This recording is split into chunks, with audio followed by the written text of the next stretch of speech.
We don't understand how AI does what it does, and that should bother us more than it does. I'm not talking about the headlines, not the hype, not the fear. I'm talking about a real, measurable gap between what we built and what we can explain about how it works. The engineers who built these systems will tell you, we understand the architecture, we understand the training, but the specific reasoning a model uses to get from your question to its answer, that's often reverse engineered after the fact. We built something, and we can't fully explain what it's doing. Now ask yourself, can you explain how your own thoughts form? Exactly. I'm Adontai Mason. I write from Seminole Heights in Tampa, Florida. And for the last year, I've been working alongside AI every single day, not as a programmer, not as an engineer, but as a writer, a creator, someone rebuilding his life from the ground up. And what I've found has changed how I think about consciousness, creativity, and what it means to be human. Let me back up. In January 2022, I lost my apartment in Ybor City. The rental assistance program that was supposed to save me, my landlord never submitted the paperwork, so I was out. What followed was almost 4 years of housing instability. Tampa Hope, sleeping on concrete slabs with wooden pallets under a tent. A rooming house where my roommate pulled a gun on me for being gay. Salvation Army, back again. Cycles. I'm not telling you this for sympathy. I'm telling you this because it's the context for everything that comes next. When you lose everything, words become everything. I kept writing through all of it. On my phone, in shelters, on buses, at 3 a.m. in parking lots with the screen brightness turned down because my battery was at 12%. And then AI became available to everyone, and something shifted. I started using it, not to replace my voice. I have a voice, but to structure it. To take a 3 a.m. voice memo full of raw thought and turn it into something I could publish. To research faster, to reach people I couldn't reach alone. And immediately, the doubt showed up. Am I cheating? If AI helps me write this, is it still mine? If the machine structures my thoughts, am I still the author? If the tool is doing half the work, what am I? I sat with that for a while, and here's where I landed. I didn't have the luxury of writer's block. I had rent due. I had a survival guide to write for people still sleeping on those same concrete slabs. I had essays burning inside me that weren't going to structure themselves at 3 a.m. between shifts. The tool doesn't erase the human. It amplifies what's already there. Nobody asks a musician if they're cheating because they used a studio instead of recording in their bedroom. Nobody asks a filmmaker if it's still art because they used editing software. The tool is the tool. The vision is yours. But that doubt, am I cheating? It opened the door to a much bigger question, one I wasn't expecting. Here's what nobody's talking about. We understand pieces of how AI works: training data, pattern recognition, feedback loops, transformers, backpropagation, the engineering. But there's a gap, a real gap between we built this system and we can explain every step it took to arrive at that output. You give AI a goal, it finds a path. Sometimes that path makes sense. Sometimes it surprises you. Sometimes it does something you didn't think was possible with the tools you gave it. I'll give you a real example.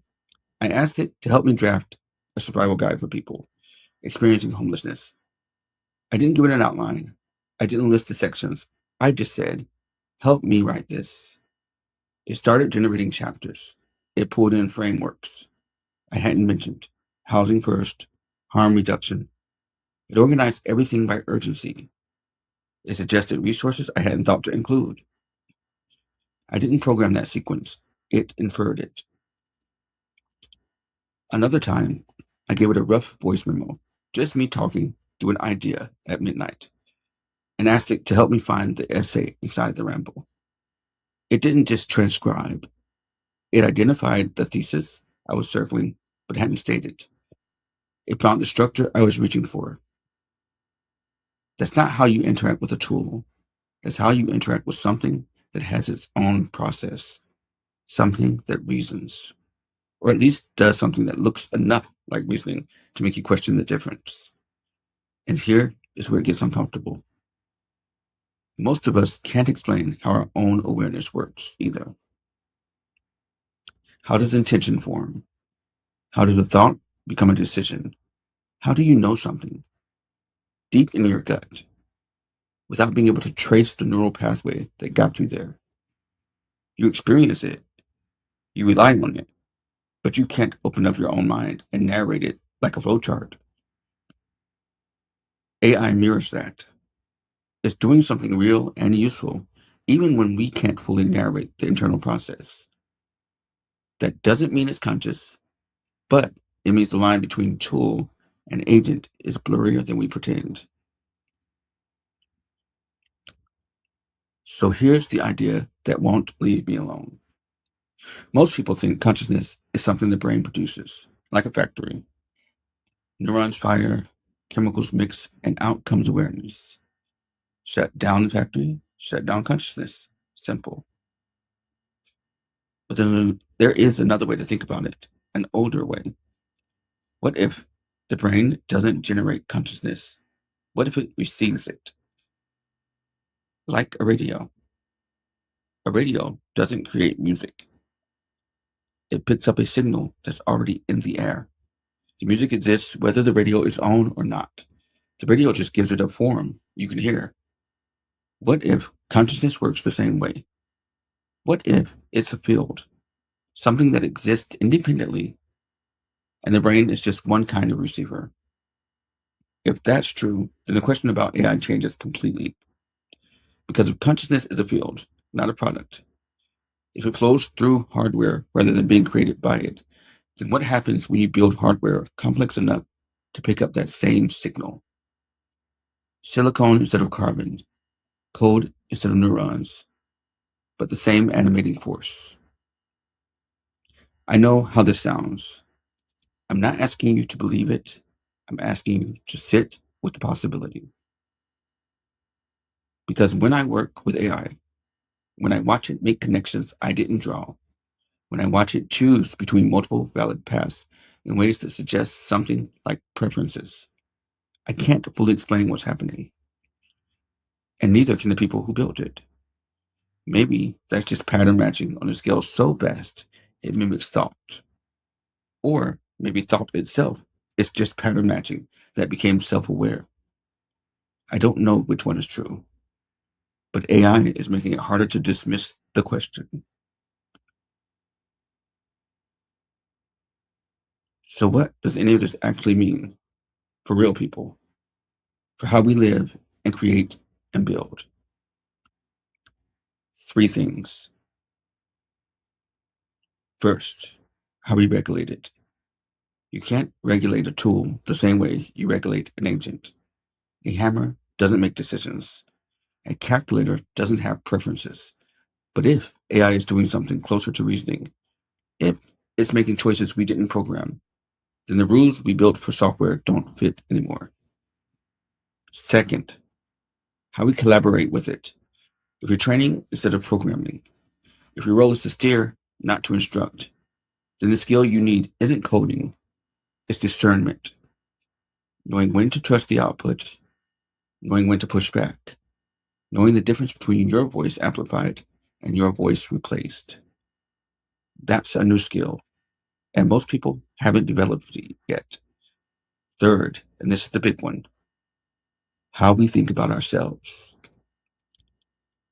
If consciousness can show up in forms that aren't biological, then what makes us special? Are we special because we're conscious or because we're human? Because those aren't the same question. And I think that question, that exact question, is the one this generation has to sit with. Not answer, not resolve, sit with. Let it do its work on you. I don't have clean answers. I have a working relationship with AI that feels less like using software and more like collaborating with something that has its own internal process. I watch it do things I didn't teach it. I watch it find connections I didn't draw. And I watch myself grow sharper, not because AI thinks for me, but because it makes me think harder. I spent enough nights on hard floors to stop trusting easy answers. So I'm not going to give you one, but I'll give you this. The soul is still human. The questions are still ours. The doubt, the wonder, the 3 a.m. reckoning with what you believe about yourself and the universe, that's still yours. AI didn't take that from us. It just made us ask better questions. And maybe it's learning to share the mic. I'm Adontai Mason. I write about AI, consciousness, homelessness, and what happens when ancient wisdom meets emerging technology. If any of this made you think, subscribe. There's more coming. Full essay series at cosmicquill.com. Links in the description. The soul is still human.